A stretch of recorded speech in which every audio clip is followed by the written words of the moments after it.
Bazara était un vilain raté qui a été banni du clan des héros après avoir détruit le village. Mais tout change quand il emménage avec deux demi-sœurs démons traquées, et le seul moyen de leur donner du pouvoir est de s'amuser avec elles. Au début, Bazara est emmené au restaurant par son père, Jin, qui veut lui présenter ses nouvelles sœurs adoptives, ce qui, selon Jin, serait bon pour leur famille. En attendant les filles, Bazara va pisser, mais en ouvrant la porte, il trouve une rousse à forte poitrine en train de faire ses besoins et réalise qu'il a merdé en ne frappant pas.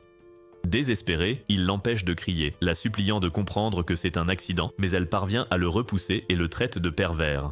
Juste avant qu'elle ne lui écrase les bijoux de famille, Jin surgit avec son autre sœur pour lui signaler que la rousse est sa sœur. Ils s'assoient tous et la rousse se présente comme Mio, tandis que la petite fille se présente comme Maria. Quand Bazara pose des questions sur leur mère, Jin dit qu'elle est à l'étranger, ce qui semble un peu suspect. Le lendemain matin, Bazara se réveille avec Mio sur lui, disant qu'elle veut le réveiller en lui faisant une gâterie pour le rendre heureux et commence à sautiller quand il remarque soudain quelque chose de dur sous la couverture.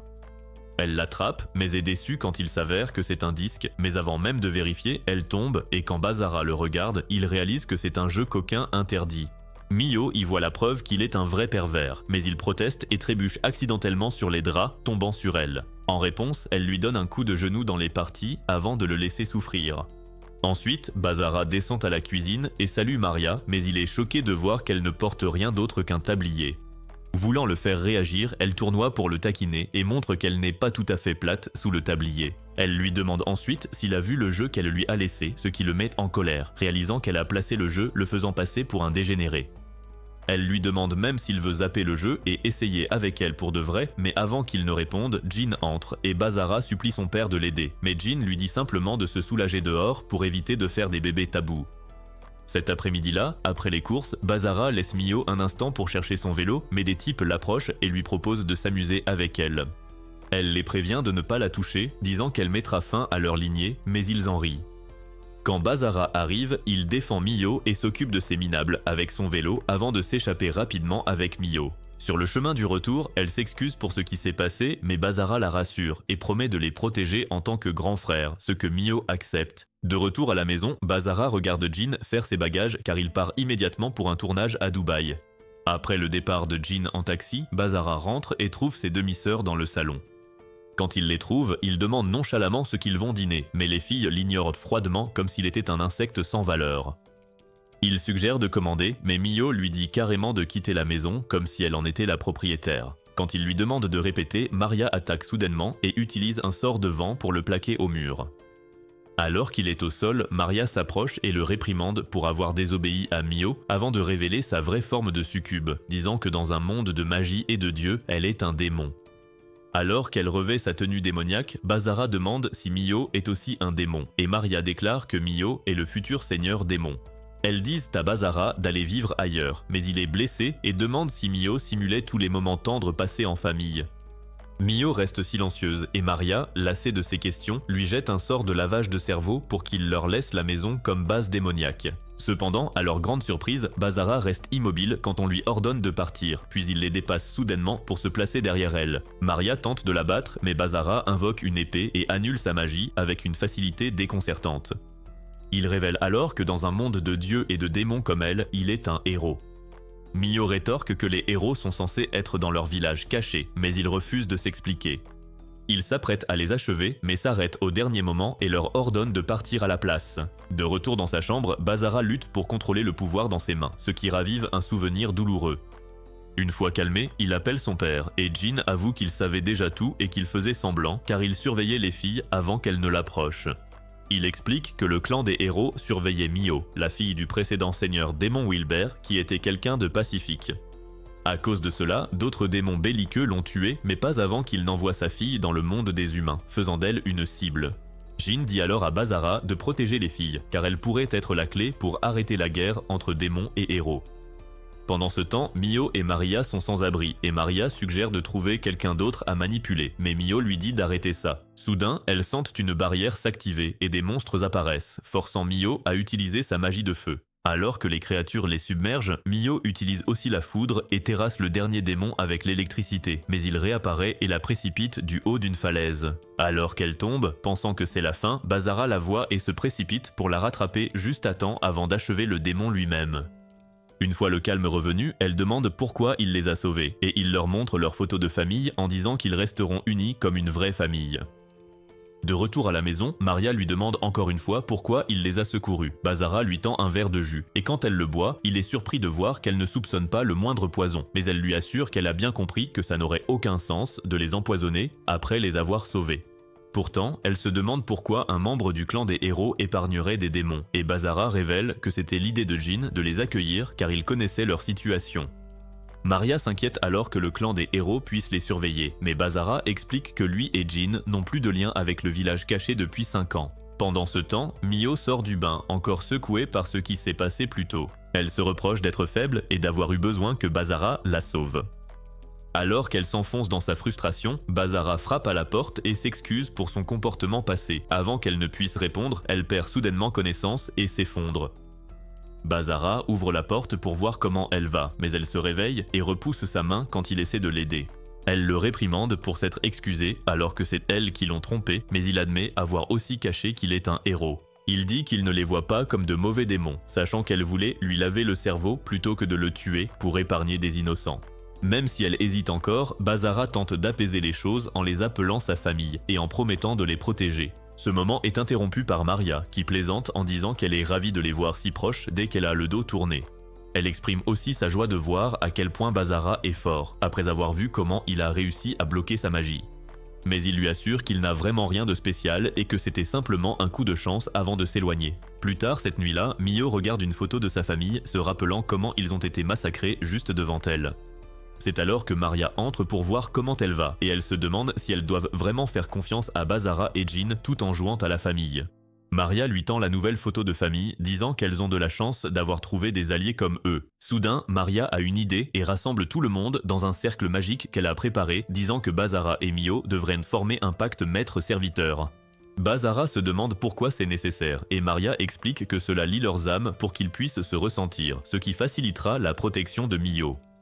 Il soutient qu'un simple dispositif de traçage suffirait, mais Maria se plaint jusqu'à ce qu'il finisse par céder. Elle ajoute que le pacte ne peut se faire que sous la pleine lune, ce qui est le cas ce jour-là, et après que Mio a accepté à contre-cœur, Bazara le fait aussi. Ensuite, Maria dit qu'elle va assister Mio car ses compétences magiques sont au niveau d'une crotte de chien. Et elle ordonne à Bazara d'embrasser le sceau magique qui apparaît sur la main de Mio, mais à leur grande surprise, le sceau apparaît sur sa propre main.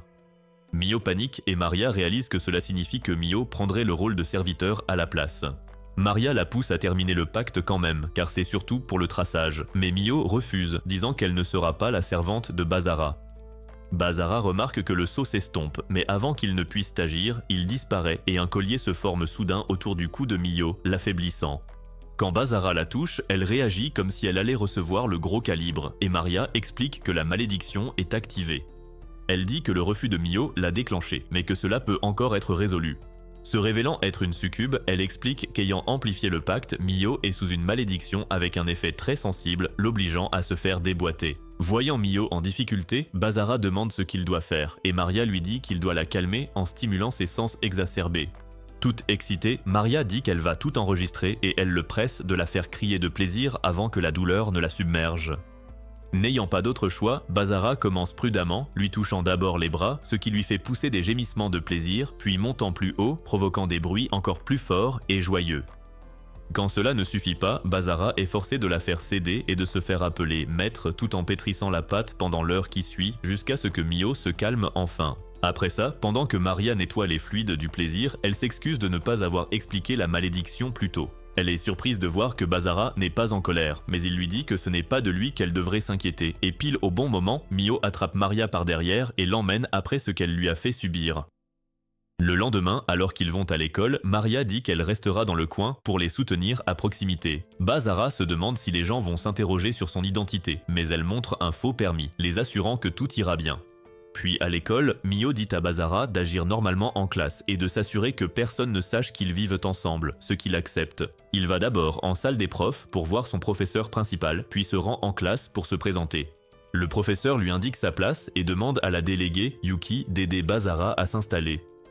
À ce moment-là, Bazara remarque que la déléguée lui semble familière, et une fois que le prof part, elle le prend soudainement dans ses bras, choquant toute la classe. Miyo est tout aussi surprise, et Bazara regarde de plus près avant de réaliser qu'il s'agit de son ami d'enfance, Yuki. Miyo intervient, disant qu'ils ne devraient pas être si proches en public, mais Yuki répond que c'est normal pour eux. Cela ne fait qu'agacer Miyo davantage, et elle finit par lâcher que Yuki ne peut pas faire ça parce que Bazara vit avec elle, choquant tout le monde encore plus. À cause de ça, Bazara se fait instantanément détester par la plupart des garçons de la classe. Quand il essaie de parler du déjeuner à Miyo, qui est sa seule amie, elle lui dit de manger son propre hot dog et de la laisser tranquille. Juste après, un gars nommé Yahiko l'approche et l'invite à déjeuner ensemble sur le toit. Bazara se plaint que tout le monde le déteste maintenant, mais Yahiko explique que c'est encore pire puisque Miyo et Yuki sont les deux plus belles filles de l'école, que tous les mecs et leur père voudraient bien goûter. Alors maintenant, il s'est fait des ennemis partout. Bazara demande pourquoi Yahiko lui parle, alors que ça pourrait lui attirer des ennuis. Mais Yahiko balaie ça d'un revers de main, disant qu'il trouve juste Bazara intéressant et veut voir comment les choses tournent, vu qu'il a les deux plus belles bombes sous le pouvoir de son tout-puissant engin. Après les cours, Bazara, Miyo et Maria se retrouvent, mais Miyo est toujours visiblement contrariée, alors Maria demande ce qui s'est passé. Avant qu'il ne puisse s'expliquer, Yuki arrive et demande à parler seul à Bazara. Ils vont dans un restaurant où elle s'assoit très près de lui, le remercie d'être venu et lui dit de rester loin de Miyo désormais. Bazara sait pourquoi elle demande ça, c'est parce que Miyo est une cible de rang S surveillée par le village, ce qui signifie que Yuki est celle chargée de la surveiller. Pendant ce temps, Miyo et Maria écoutent en secret et réalisent à quel point elles ont été imprudentes, facilitant ainsi la tâche au clan des héros pour les traquer pendant des mois. Miyo admet qu'il aurait dû être évident que Yuki était une héroïne quand elle a dit être l'amie d'enfance de Bazara, mais elle était trop distraite à ce moment-là. Alors qu'elle commence à craindre que Bazara ne les trahisse, la malédiction s'active soudainement, lui provoquant des picotements là où il faut.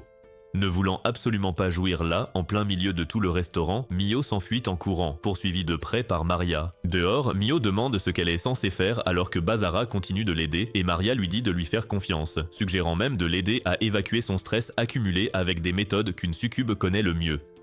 De retour à l'intérieur, Bazara tente de convaincre Yuki que Miyo n'est pas une menace et c'est pourquoi il la protège, même sans ses anciens pouvoirs. Il évoque l'incident d'il y a 5 ans qui l'a fait bannir du village et Yuki dit que ce n'était pas sa faute, mais il s'en veut toujours.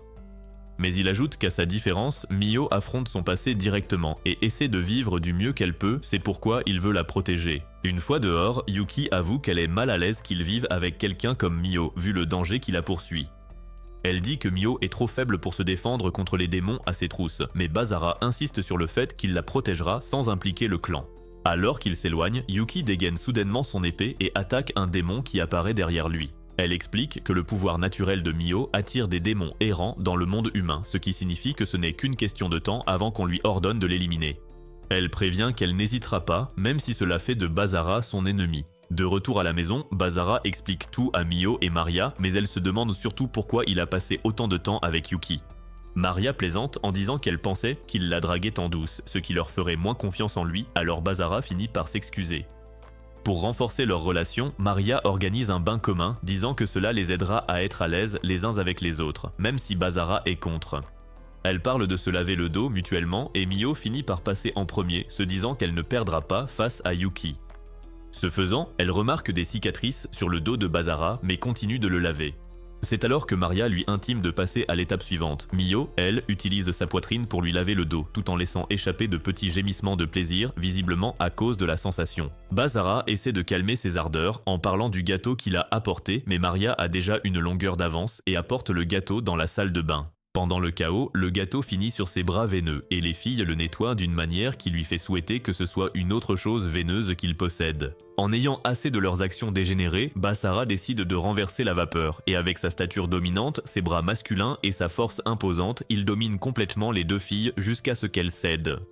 Mais soudain, il se réveille à côté de Maria, qui lui dit que la dernière partie de ce qu'il a fait n'était qu'un rêve, et elle est agréablement surprise de savoir qu'il est capable de faire de tels rêves les impliquant tous les trois, laissant Bazara troublé et implorant son pardon. Il demande ensuite des nouvelles de Miyo, et quand Maria dit qu'elle dort, il demande à discuter de quelque chose avec Maria en privé. Quelques jours plus tard, Miyo ne peut détacher ses yeux de Bazara, se rappelant encore ce qu'il a dit à Yuki et comment il a dit qu'il voulait protéger Miyo.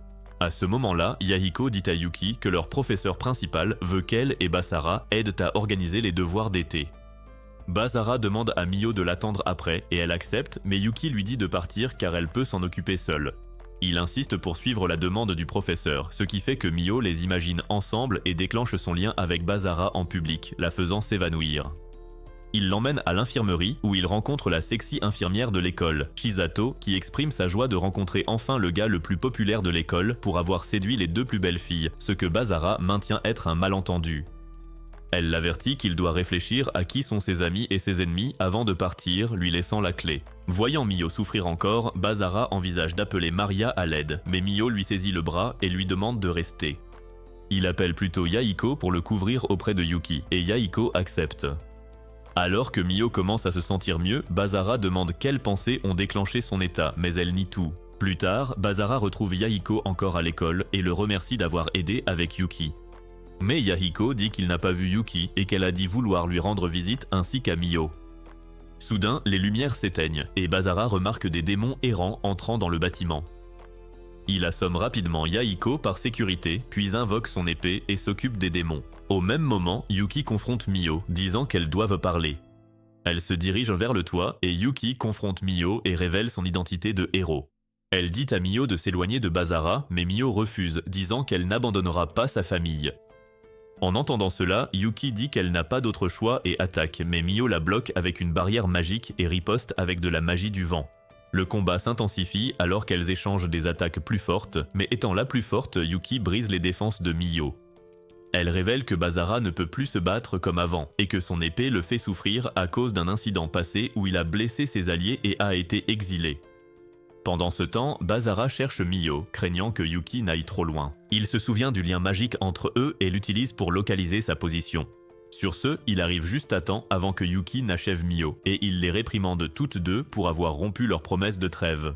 C'est alors qu'un personnage masqué nommé Lars surgit, reprochant à Basara de jouer au héros et de mentir à Mio. L'étranger révèle la vérité. Basara et Maria ont secrètement affronté des démons errants chaque nuit pour Mio afin qu'elle ne soit pas une cible.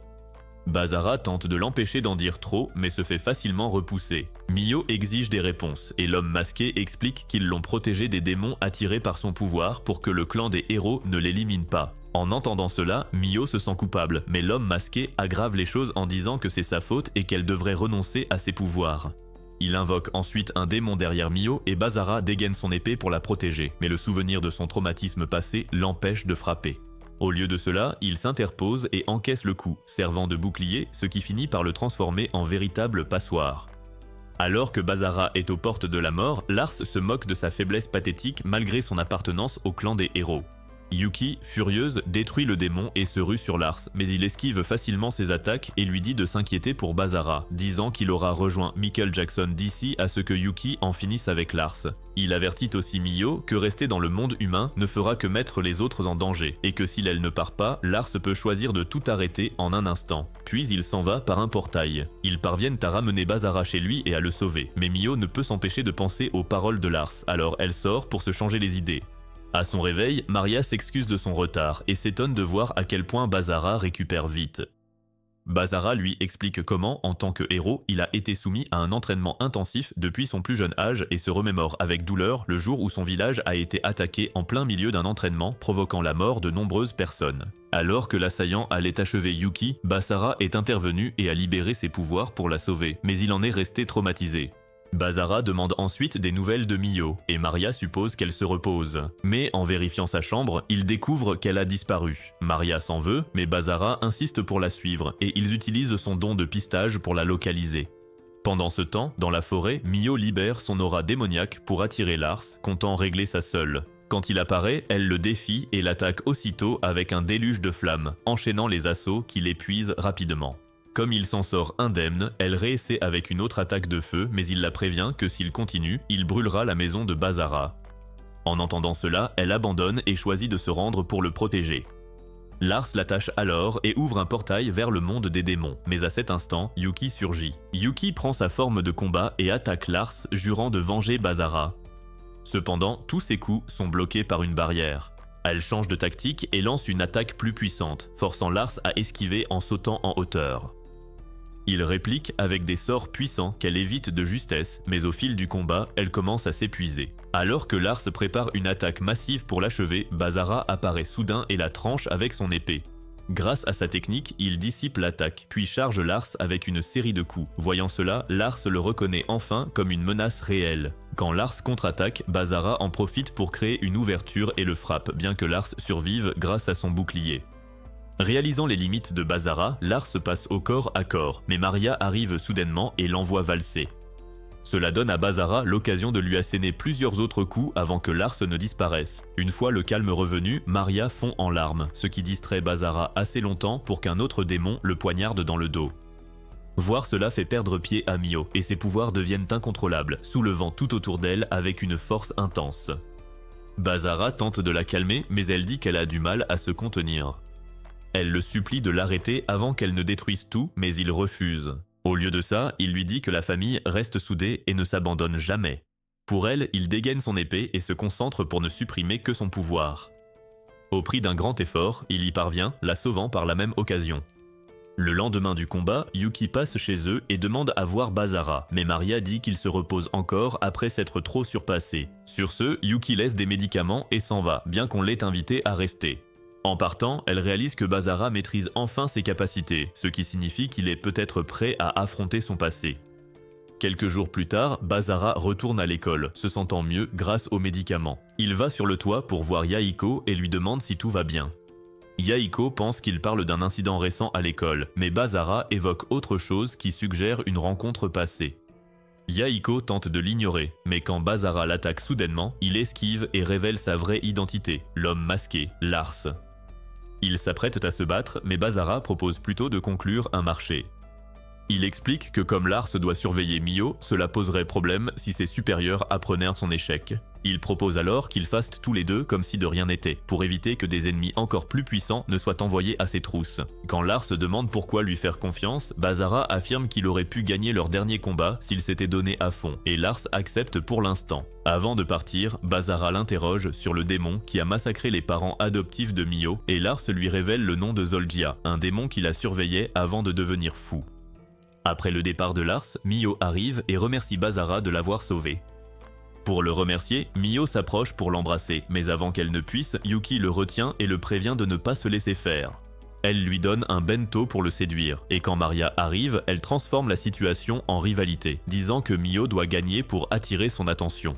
Pendant qu'elles se disputent, la malédiction de Mio s'active et Maria suggère d'utiliser la grosse saucisse du bento pour que Mio ouvre grand la bouche. Basara essaie de refuser, mais Maria se met à évoquer leur jeu un peu coquin dans la salle de bain quelques nuits plus tôt, ce qui ne manque pas d'attirer l'attention de Yuki. Interrogée, Maria révèle le pacte de maître et esclave entre Basara et Mio, et Yuki refuse catégoriquement, ne voulant pas que Basara appartienne à une autre. Pendant ce temps, Jin travaille sur quelque chose en secret et demande à un mystérieux interlocuteur de surveiller Basara et les autres. Le lendemain, Basara se réveille et trouve Maria sous ses vêtements, pressant sa petite poitrine contre lui pour le réveiller, lui et son engin. Il se plaint et Maria lui demande de la supplier gentiment s'il veut qu'elle parte, mais Basara refuse et lui donne une tape sur la tête pour qu'elle arrête. Il se rend ensuite à la salle de bain où, malheureusement, Mio se trouve déjà, et alors qu'elle va crier, il lui couvre la bouche par instinct mais glisse sur le sol mouillé. Ils tombent tous les deux dans une position très suggestive et elle le repousse immédiatement avec force. Elle commence à le gronder, mais il rétorque qu'elle n'avait pas mis le panneau sur la porte. Mio ne le croit pas au début, mais quand il s'explique, il devient clair que quelqu'un d'autre a dû le déplacer. Il rit car cela leur rappelle leur première rencontre, mais Mio refuse d'en rester là et l'électrocute. Plus tard, alors qu'il prend sa douche, Yuki arrive soudainement et demande à se baigner avec lui. Basara est mal à l'aise, ne voulant pas qu'elle voie son anatomie, mais elle insiste, disant que c'est juste puisque Mio a déjà eu son tour. Elle finit par imposer la situation tout en l'aidant nonchalamment à se laver. Pendant ce temps, Mio vient s'excuser d'avoir surréagi, mais ses explications empirent les choses quand Yuki entend comment Basara l'a mise en position de le satisfaire. Puis Mio remarque un uniforme scolaire de fille et se pose des questions. Basara panique et cherche une excuse, mais elle entre, méfiante, et les surprend sur le fait. Avant que ça ne dégénère, sa malédiction s'active car elle a des pensées impures sur son maître. Sentant la perversion arriver, Maria surgit avec une caméra, mais Basara l'enferme dans la douche et emmène Mio dans sa chambre. Plus tard, Basara invite Yahiko dans un grand restaurant, disant qu'il ne fait que lui rendre l'appareil. En mangeant, Yahiko demande s'il est bien le fils de Jin. Basara demande si son père est célèbre chez les démons, et Yahiko explique que Jin est si fort que même l'ancien roi démon l'évitait. Il ajoute que d'autres démons viendront surveiller Mio, surtout si elle va bientôt éveiller son plein pouvoir, donc leur trêve actuelle pourrait ne pas durer. Il prévient que les prochains seront plus forts, et suggère à Basara d'utiliser son pacte avec Mio car cela peut les renforcer tous les deux. Pendant qu'il parle, la superbe infirmière scolaire, Chisato, arrive et demande à se joindre à eux. Ils acceptent et elle explique qu'elle est partie car quelqu'un l'importunait en lui demandant de goûter sa viande à tour de rôle. Ils sont ravis qu'elle s'en soit sortie et ils finissent par dîner tous ensemble. Après le repas, Basara la raccompagne et elle mentionne avoir entendu leur discussion sur les démons, la magie et les sœurs à forte poitrine. Il prétend que c'était une discussion sur un jeu, mais elle ne semble pas totalement convaincue. En marchant, elle le prend soudain dans ses bras, le surprenant et cela le pousse à se confier sur son envie de protéger ses sœurs. Elle l'écoute, le conseille et l'embrasse sur le front avant de lui donner un porte-bonheur qu'elle a appris dans son village. Quelques jours plus tard, Lars retrouve son compagnon démon, un être puissant nommé Valga.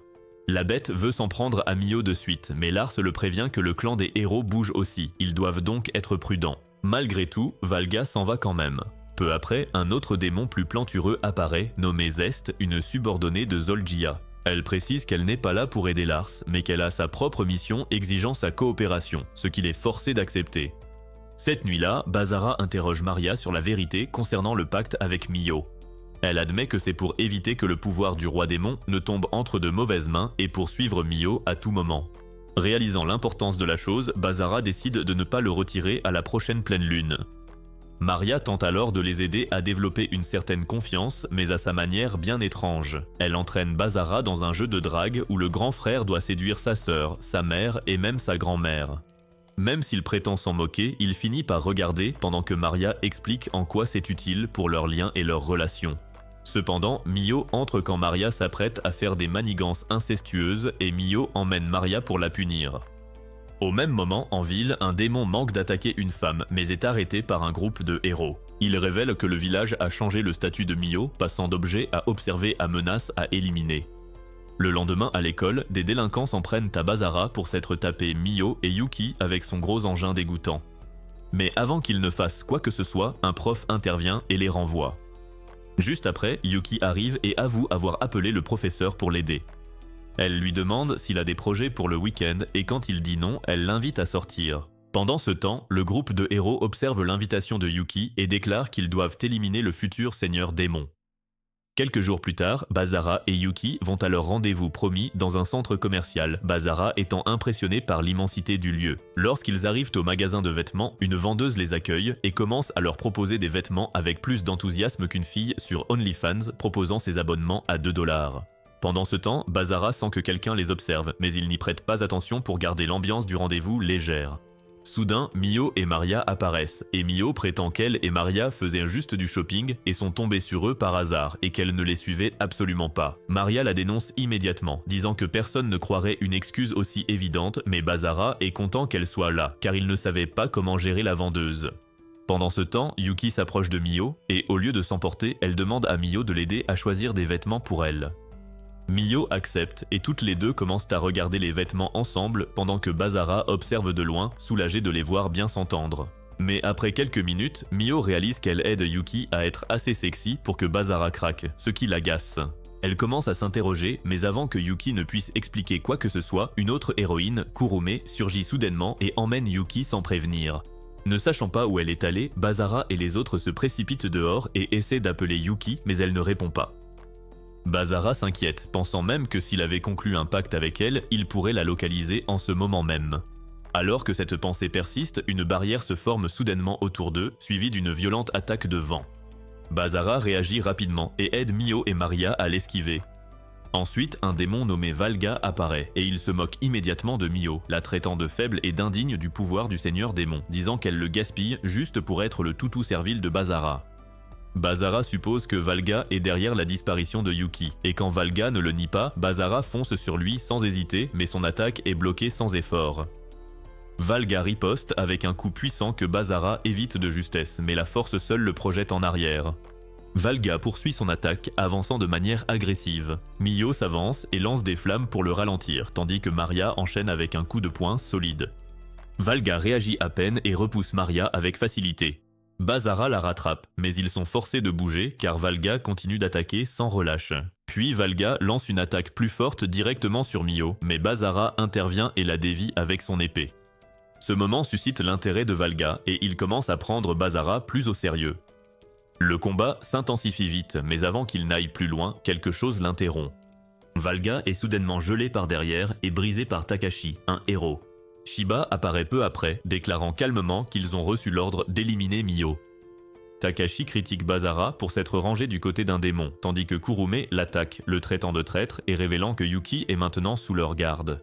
Ils indiquent clairement que Bazara n'est plus considéré comme un allié et qu'ils n'hésiteront pas à le traiter en ennemi s'il interfère. Même avec cet avertissement, Bazara reste sur ses positions, tenant son épée et se préparant à combattre.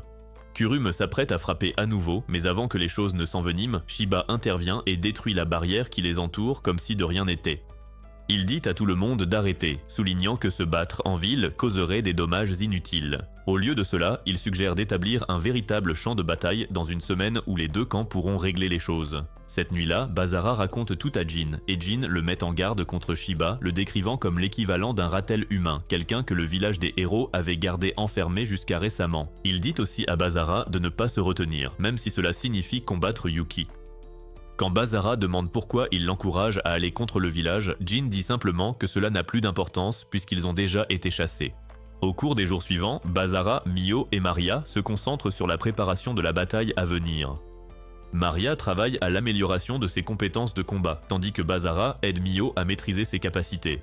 Pendant l'une de leurs pauses, Bazara explique l'arme de Takashi, une lance de glace appelée Byakko qui abrite un esprit puissant. Mio commence à se sentir dépassé, pensant qu'ils n'ont aucune chance, mais Bazara la rassure en lui disant qu'ils ont encore une chance s'ils planifient soigneusement. Il explique que Byakko représente l'Ouest, ce qui signifie que ses capacités ont des limites directionnelles dont ils peuvent tirer parti. Il explique aussi les capacités de Kurume en tant qu'invocatrice d'esprit, notant qu'elle peut continuer à se battre sans utiliser sa propre énergie.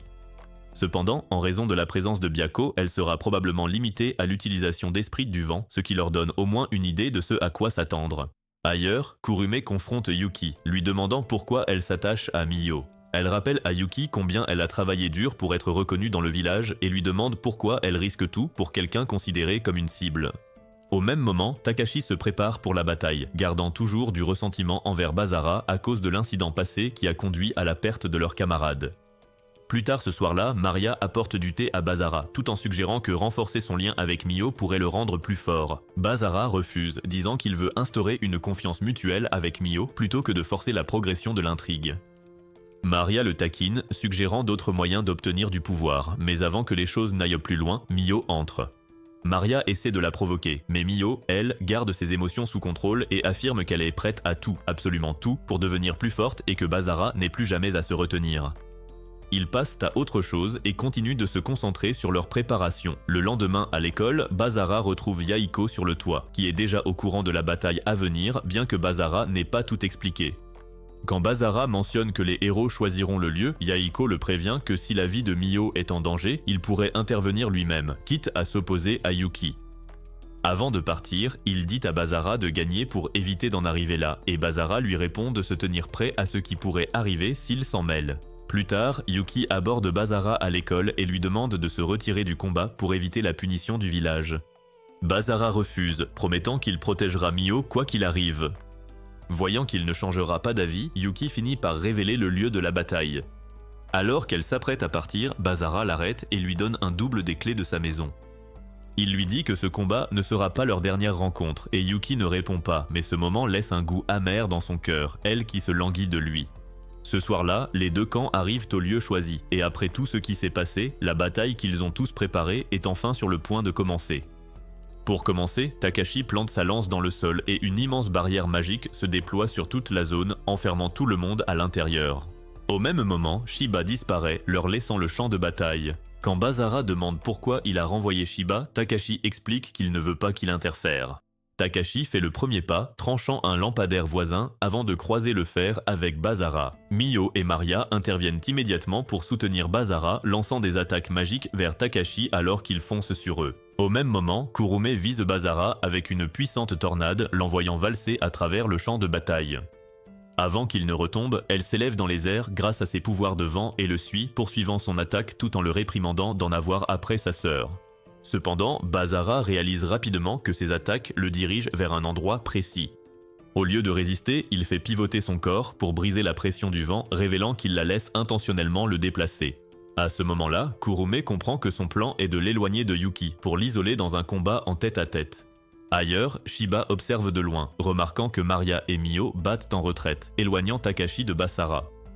Elle l'entraîne dans une zone plus sombre, finissant par le coincer dans une pièce remplie de débris. Sans hésiter, elles commencent à l'attaquer ensemble, jetant tout ce qu'elles peuvent pour l'accabler. Takashi tranche les objets qu'elle lui lance, les détruisant avec aisance. Lorsqu'il tente de contre-attaquer, Maria intervient et bloque son coup, affirmant avec assurance qu'elle est devenue plus forte grâce à son entraînement récent. Takashi décide de ne plus se retenir et sa lance se met à briller d'un éclat vert alors qu'il active le pouvoir de Byakko. La soudaine décharge d'énergie projette Maria à travers un mur, prouvant la dangerosité de l'arme, même de très près.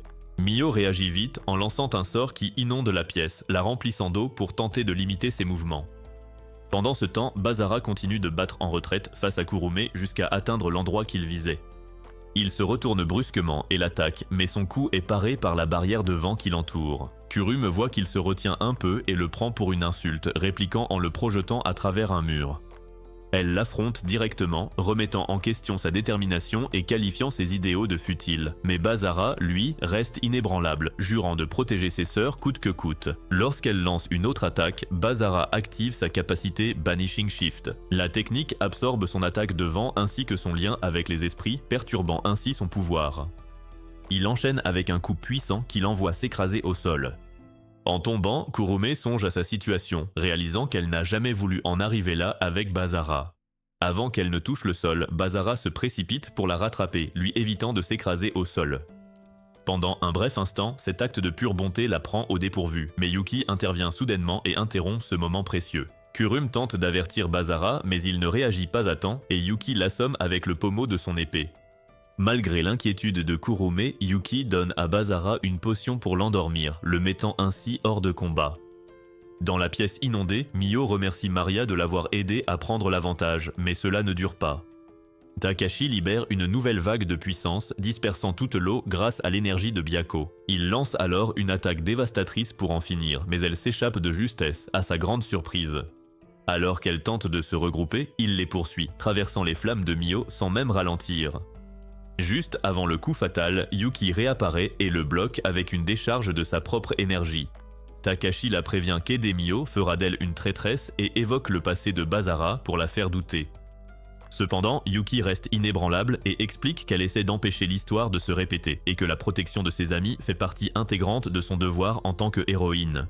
Le combat reprend, Mio veut intervenir mais Maria l'arrête, rappelant que leur priorité est de trouver Bazara.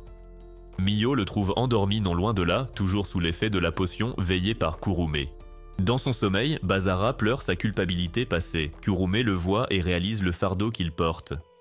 À l'arrivée de Mio, Kurume se lève pour l'affronter, mais Mio l'ignore, cherchant seulement à réveiller Bazara. Kurume explique qu'il a reçu un puissant somnifère, mais Mio continue de l'appeler désespérément. Finalement, sa voix l'atteint et il finit par s'éveiller de son cauchemar. Au même moment, Takashi intensifie son assaut contre Yuki, l'accablant sous une pluie d'attaques. Maria tente d'intervenir, mais elle est projetée sur le côté. Yuki a du mal à suivre, alors qu'elle se rappelle ce qui est arrivé à Bazara autrefois et l'injustice qu'il a subie. Pourtant, sa seule détermination ne suffit pas à arrêter Takashi, et il la terrasse à nouveau. Alors qu'il s'apprête à l'achever, Bazara arrive, bloque l'attaque et réprimande Takashi pour s'en prendre ainsi à une ancienne connaissance. Quand Bazara baisse un peu sa garde, Takashi attaque aussitôt, pensant avoir trouvé une ouverture. Cependant, Bazara esquive chaque coup avec aisance cette fois-ci. Leur affrontement se poursuit, Bazara frappant rapidement tandis que Takashi se défend. Finalement, la défense automatique de Byakko s'active face au danger, libérant une énorme décharge d'énergie qui les projette tous les deux. De loin, Shiba observe avec intérêt, notant que Takashi n'est pas prêt à maîtriser la puissance de Byakko. Bientôt, l'esprit lui-même se manifeste sous la forme d'un immense gardien aux allures de tigre. Basara l'identifie vite comme un esprit protecteur qui n'attaquera pas sans être provoqué. Cependant, Kurume souligne que la barrière est liée au pouvoir de Byakko et qu'elle pourrait s'effondrer si la situation s'aggrave. Basara comprend que s'ils arrivent à provoquer l'attaque de l'esprit, ils pourraient bien briser à la fois l'esprit et la barrière en même temps. Yuki accepte d'aider et s'avance avec son épée, Sakuya. Elle attaque l'esprit, attirant son attention sur elle pour créer une ouverture. Basara saisit l'occasion et utilise le Banishing Shift, effaçant avec succès l'esprit de l'existence. Ensuite, Takashi continue de soutenir que Basara est allé trop loin en s'alliant aux démons. Mais Mio, à bout, le gifle, évacuant sa frustration et rappelant qu'elle aussi a dû lutter. À ce moment, Shiba revient et annonce que la mission est suspendue, car éliminer Mio maintenant pourrait perturber l'équilibre entre Dieu et Esprit. Takashi proteste, mais Shiba le fait taire immédiatement par un avertissement. Alors qu'ils s'apprêtent à partir, Basara tente de retenir Yuki, mais la seule présence de Shiba le force à reculer. Avant de partir, Shiba prévient que s'il ne rentre pas au village d'ici demain, les choses vont empirer.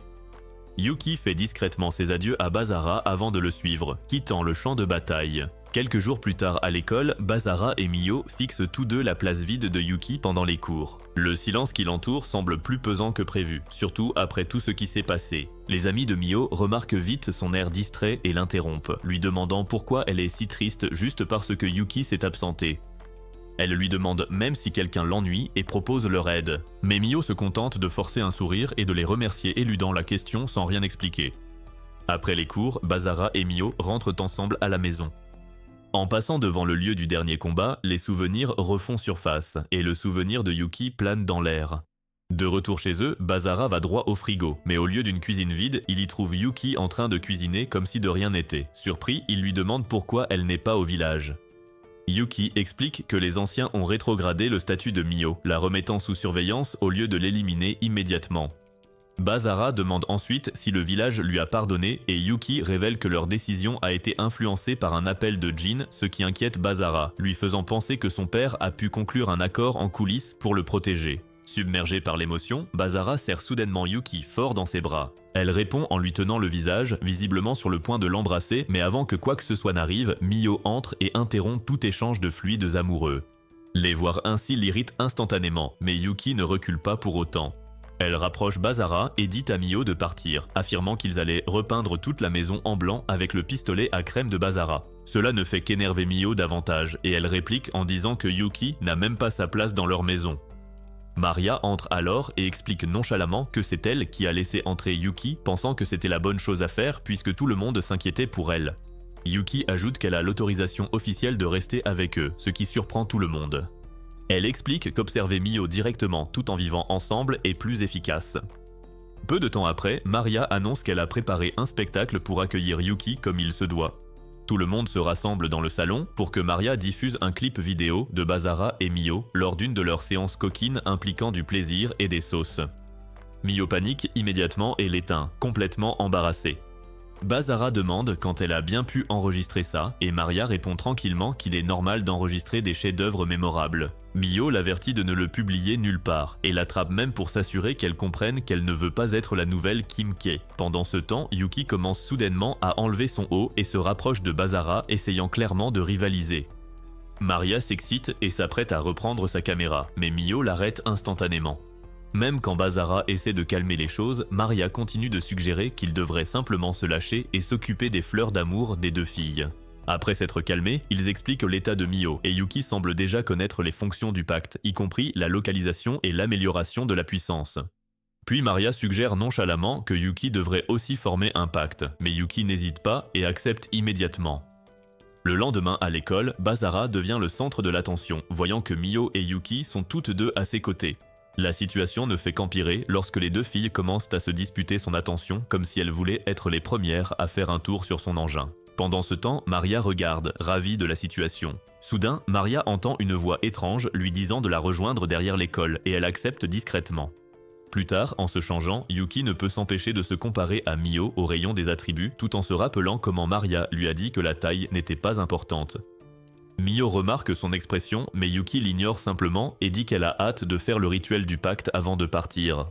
De retour en classe, Bazara se change quand Yahiko remarque les cicatrices sur son corps et l'interroge à leur sujet. Bazara minimise la chose, disant que certaines blessures n'ont pas besoin d'être guéries. Il remarque ensuite Maria errant bizarrement dans l'école et demande à Yahiko de le couvrir avant de partir à sa recherche.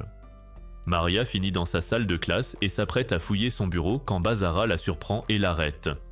Elle prétend qu'elle pensait juste à lancer un sort qui ferait mouiller n'importe quelle femme près de son bureau. Elle suggère ensuite d'aller voir Mio, disant qu'elle pourrait être en danger et entraîne Bazara avec elle. Il se dirige vers les toilettes des filles où Maria insiste pour qu'il inspecte les lieux.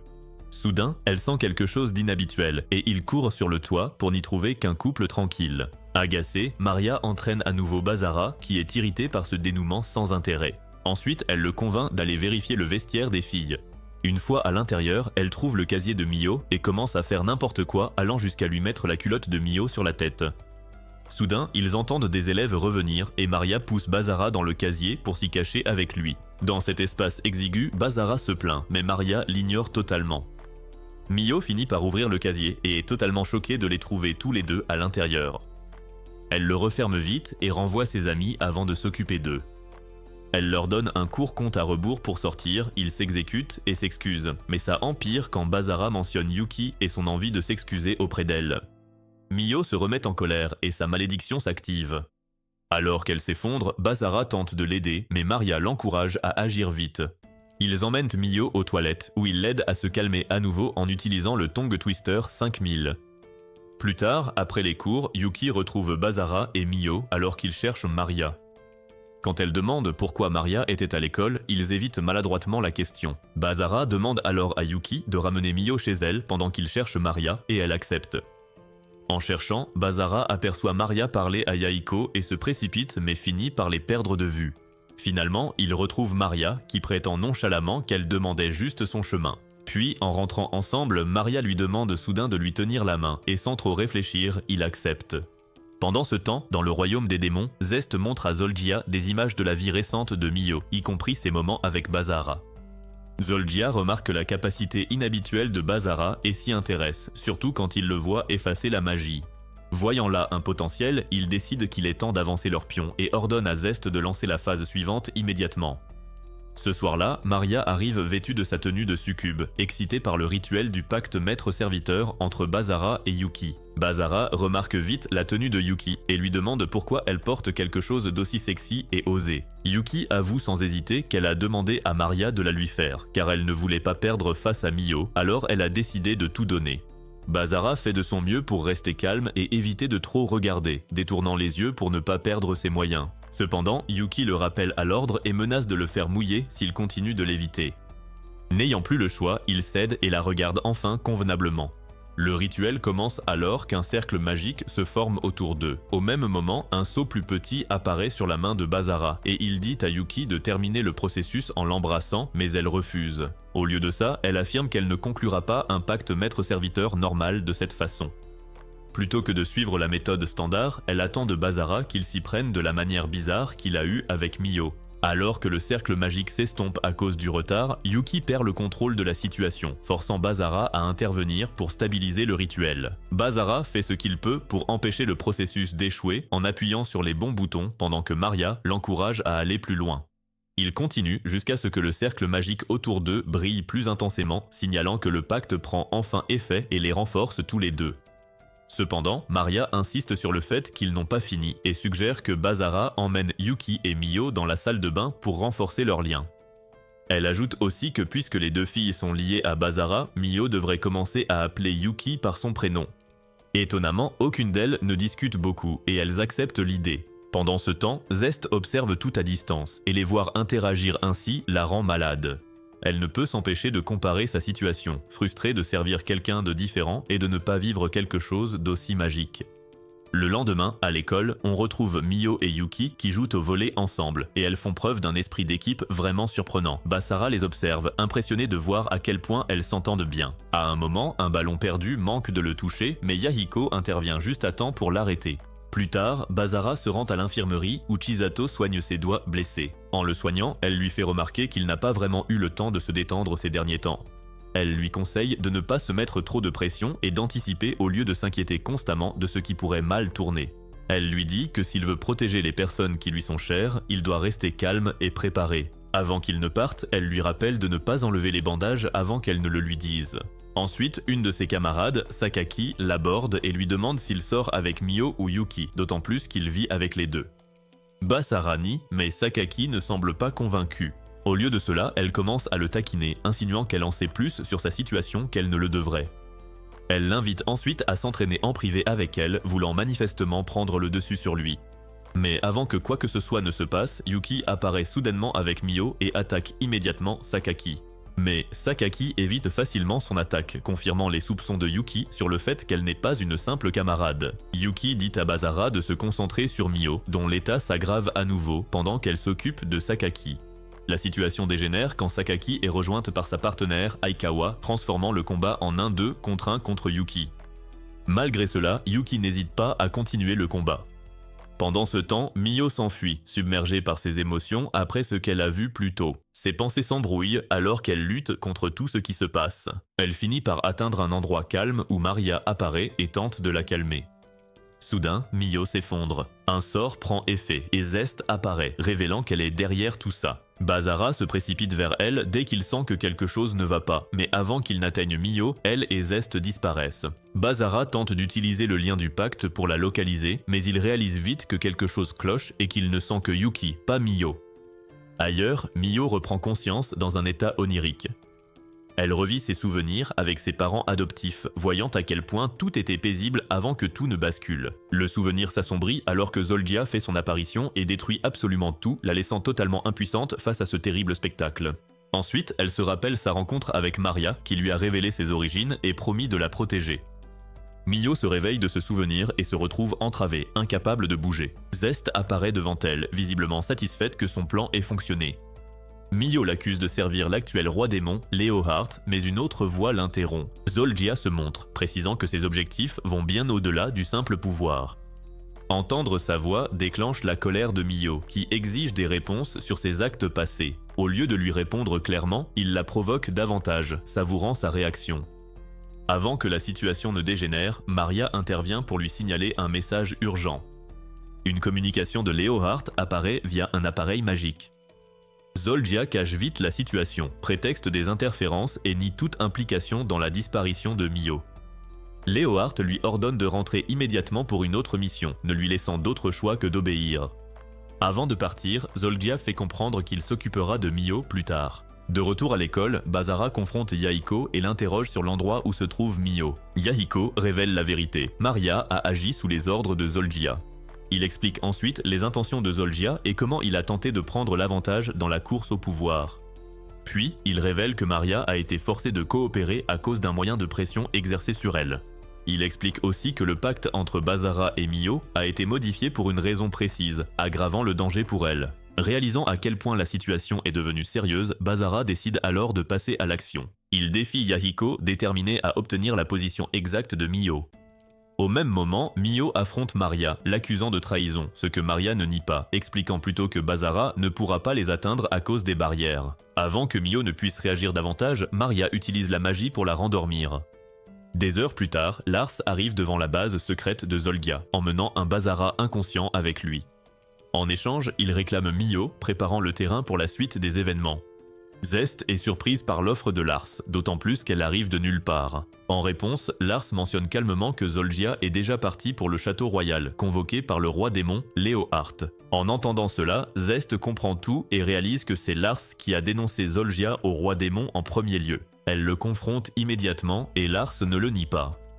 Au lieu de cela, il souligne qu'il aurait aussi pu signaler l'enlèvement de Mio, ce qui serait une trahison directe envers le roi démon et son conseil. Zest lui demande s'il les menace, mais Lars balaye l'idée, disant qu'il fait juste son travail d'observateur attitré de Mio. Il lui dit même de se concentrer sur son propre devoir, qui est de protéger son maître. Zest fait d'abord semblant d'accepter, agissant comme si elle envisageait le marché, mais l'instant d'après, elle passe à l'action. Elle attaque soudainement, le transperçant de part en part, puis enchaîne avec un autre coup pour s'assurer qu'il est achevé, sachant qu'il vaut mieux éliminer totalement le risque que de lui faire confiance.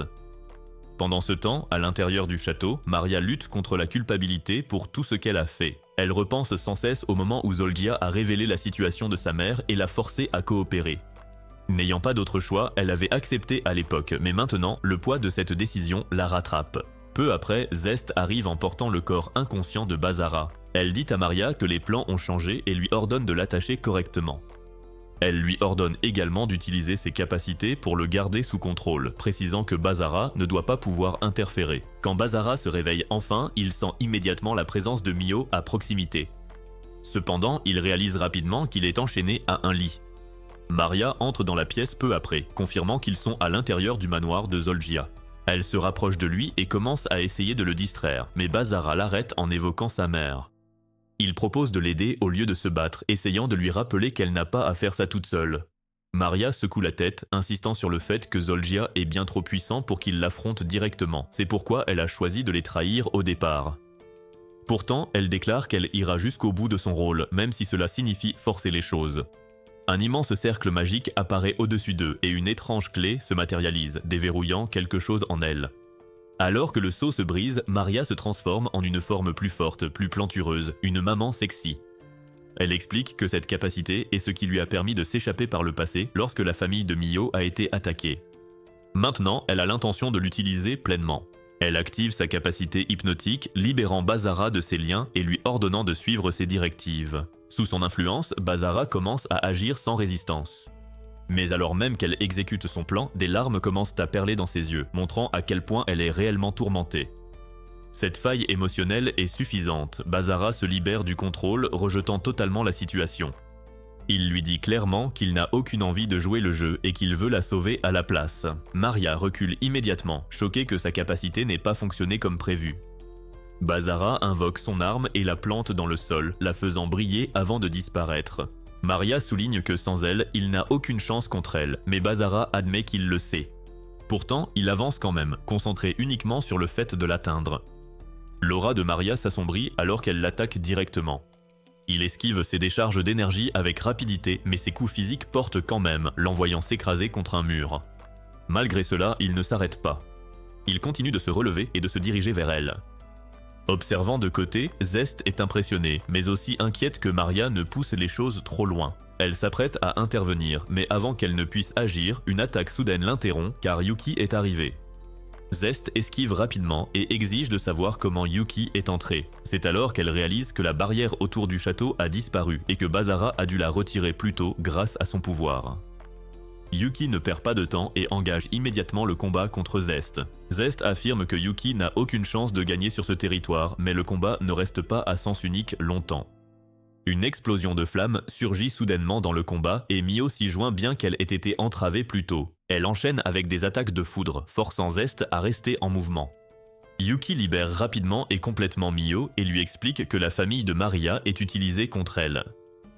En comprenant la vérité, la colère de Mio change de cible. Au lieu de se sentir trahie, elle comprend désormais les actes de Maria et se concentre sur la défaite de Zest. Ensuite, Zest riposte avec une magie plus puissante. Elle tente de les submerger, mais Mio et Yuki coordonnent leurs attaques. Les flammes de Mio créent une ouverture, permettant à Yuki de porter un coup. Même ainsi, Zest parvient à éviter d'être complètement mise à terre. Elle tente de briser leur travail d'équipe en manipulant Mio, suggérant que Bazara ne veut que sauver Maria. Mais Mio ne tombe pas dans le panneau. Elle souligne que Bazara essaie simplement de sauver tout le monde, et elle retourne même l'argument contre Zest, soulignant sa propre situation de mal-aimée. Pendant ce temps, Maria atteint sa limite après avoir déchaîné tout ce qu'elle a sur Bazara. Malgré ses blessures, il continue d'avancer. Peu importe le nombre de fois qu'elle le frappe, il refuse de s'arrêter. Il finit par l'atteindre et lui saisit l'épaule, lui disant qu'il ne l'abandonnera pas. Lorsqu'elle tente une dernière attaque, celle-ci ne parvient pas à l'arrêter. Au lieu de cela, Bazara la serre fermement dans ses bras et s'excuse de ne pas avoir compris sa situation plus tôt. Ailleurs, Mio et Yuki parviennent à faire tomber Zest et à l'immobiliser. Quand Mio demande si Yuki est venu seul, Yuki révèle que c'est Bazara qui lui a dit d'y aller. Elle décide de laisser Zest attaché pour l'instant et se précipite pour trouver Bazara. Mais avant qu'elle ne puisse l'atteindre, une force puissante les immobilise sous la forme de Zolgia. Zest s'excuse d'avoir échoué, mais Zolgia l'écarte, disant que cela n'a plus d'importance. Il lance une attaque qui projette Yuki sur le côté et blesse Zest au passage. Il critique ensuite durement Zest, l'accusant de faiblesse et faisant même allusion à de la jalousie. Juste au moment où il s'apprête à en finir, Bazara intervient à nouveau. Il utilise sa capacité pour effacer l'attaque et fonce droit sur Zolgia. Leur affrontement est bref mais intense, Zolgia reconnaissant la force de Bazara. Cependant, Zolgia retourne rapidement la situation. Il active un sort qui fige Bazara sur place, arrêtant complètement ses mouvements. Alors que Bazara se débat, Zolgia s'approche, s'apprêtant à scruter son esprit pour découvrir tout ce qu'il cache. À l'extérieur du château, Lars enjambe calmement les restes calcinés du sosie détruit plus tôt, confirmant que sa ruse a parfaitement fonctionné. Sans perdre de temps, il pénètre à l'intérieur, sachant que la véritable bataille est toujours en cours. Pendant ce temps, à l'intérieur du château, Maria se tient dans la pièce même où elle a immobilisé Bazara plus tôt. Son esprit est embrumé par la culpabilité et la confusion alors qu'elle repense à sa promesse de sauver sa mère. Malgré tout ce qu'elle a fait, il choisit toujours de croire en elle et cela pèse lourdement sur son cœur. Ailleurs, Bazara lutte contre la force invisible qui le retient, tandis que Zolgia se moque de Jin, affirmant que le héros a tout abandonné pour un fils minable. Il va plus loin, se vantant de s'approprier à la fois le pouvoir latent de Mio et les capacités de Bazara. En entendant cela, Mio panique, mais Bazara refuse d'abandonner. Dans un élan de volonté, il se libère de la contrainte mentale et s'élance en avant, brandissant sa lame.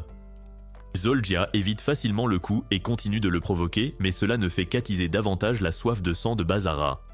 Il attaque encore et encore, plus vite et plus précisément, se rappelant les leçons et les encouragements de son père. Pourtant, Zolgia paraît chaque coup sans effort, bloquant de sa lame sombre en notant les progrès de Bazara. Malgré ses efforts, l'écart entre eux reste flagrant. Zolgia finit par écarter Bazara d'une force écrasante, l'envoyant s'écraser violemment au sol. Il le traite de honte, puis enchaîne avec une puissante attaque de flamme. Bazara parvient à la contrer avec son Vanishing Shift, bien que le recul le force à mettre un genou à terre.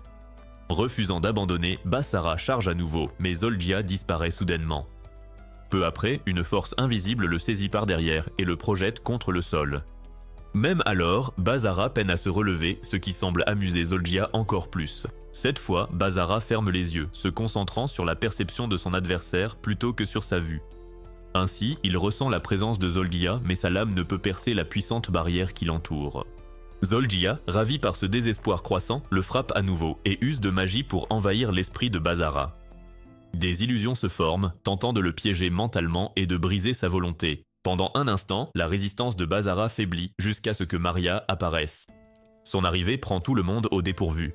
Mio est particulièrement choqué par la forme transformée et plus puissante de Maria. Zolgia l'accueille avec un sourire, mais Maria reste ferme.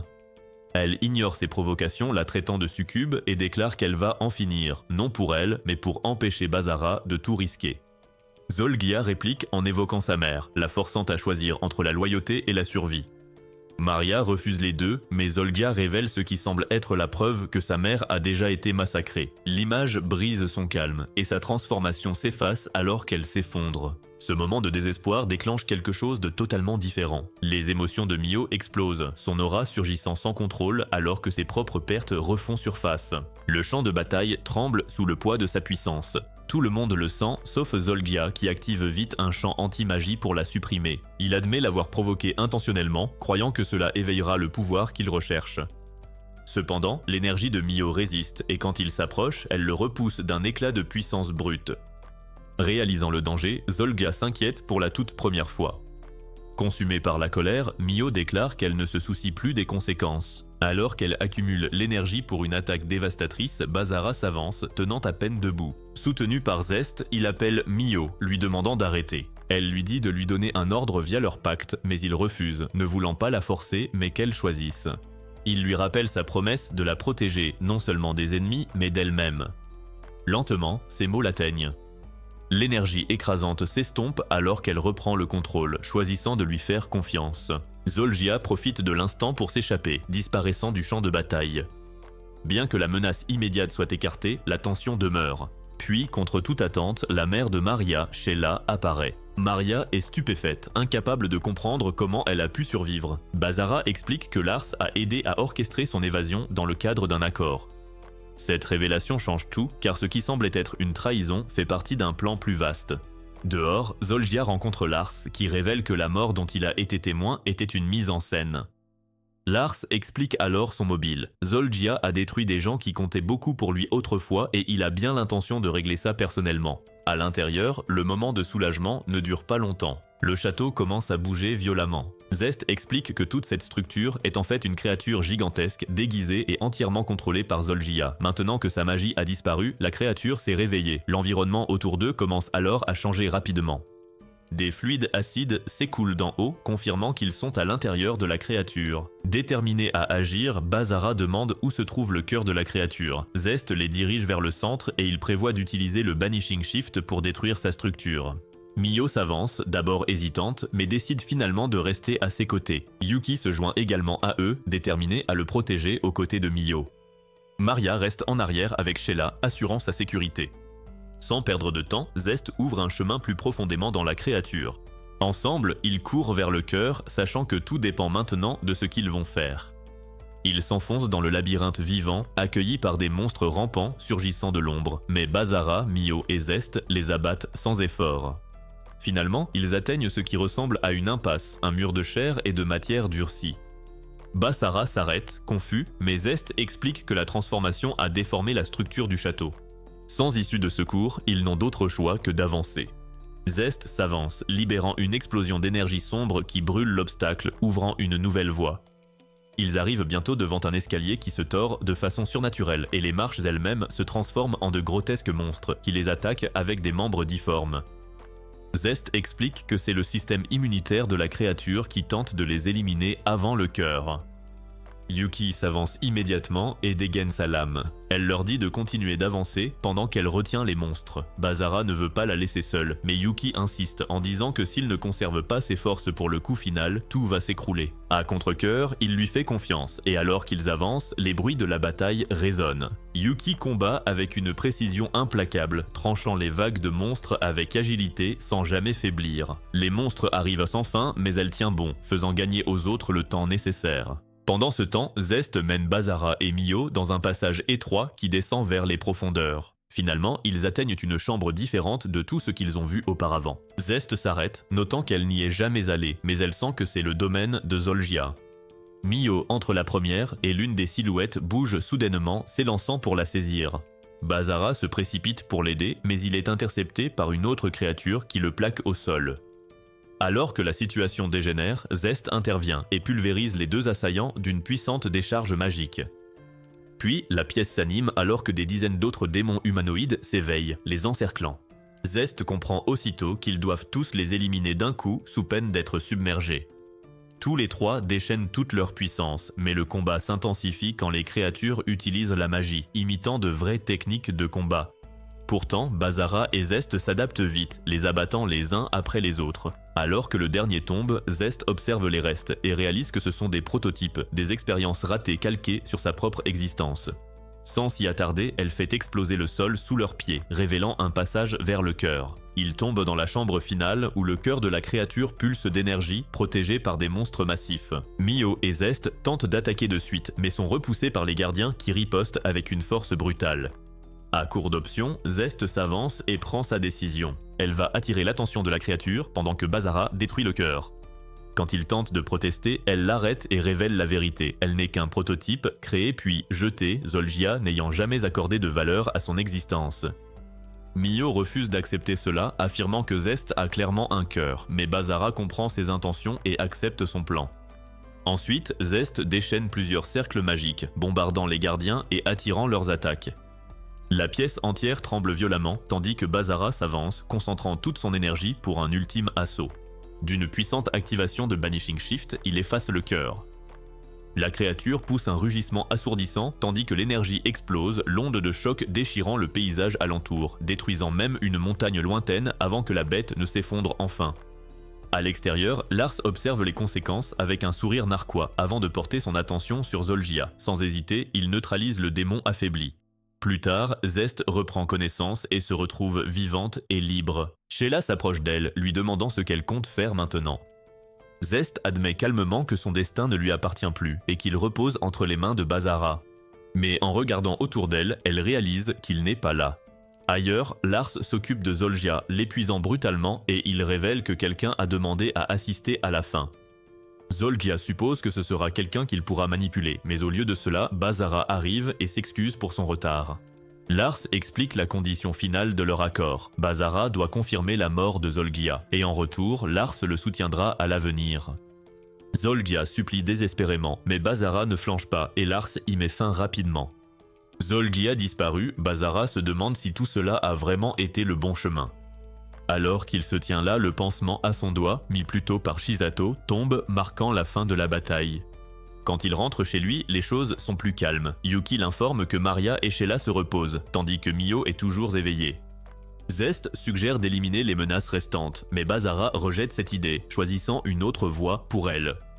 Ensuite, il va voir comment va Mio, qui est secouée, alors il reste avec elle. Ils parlent de tout, en commençant par Zest, de ce qui va suivre et de la paix fragile qu'ils ont retrouvée. Mais l'inquiétude de Bazara persiste, et quand il demande si Zolgia lui a fait du mal, elle le rassure. Pourtant ses émotions bouillonnent encore. Pendant un instant, il perd le contrôle, submergé par la peur de la perdre, et se lâche complètement sur ses formes généreuses. Quand il reprend ses esprits, il se retire immédiatement et s'excuse. Cependant, Mio ne réagit pas comme il s'y attendait. Au lieu de ça, elle lui demande de rester encore un petit peu. Avant que le calme ne revienne, Yuki entre dans la pièce et se joint à la fête. Ensuite, Zest s'y met aussi, pendant que Maria observe de l'extérieur. Mais Bazara attire Maria dans la pièce, la suppliant de faire quelque chose, mais avec l'émotion à son comble, Maria prend une décision audacieuse, déclarant ses sentiments ouvertement. Cette nuit-là, les démons de la faction modérée arrivent pour récupérer Maria et Zest. Alors qu'ils partent, le groupe est une fois de plus forcé de se séparer. De loin, Lars observe en silence, et au loin, dans le palais du roi démon, une nouvelle tempête se prépare déjà. Quand Leohart revient, il trouve ses gardes vaincus, et Jin est assis sur son trône, déclarant qu'il est là pour venger ce que Leohart a fait à ses enfants. Si vous avez regardé ce récapitulatif d'animé jusqu'au bout, commentez ci-dessous « Sœur démon sexy ». Et si vous aimez les récapitulatifs d'animé comme celui-ci, regardez cette vidéo.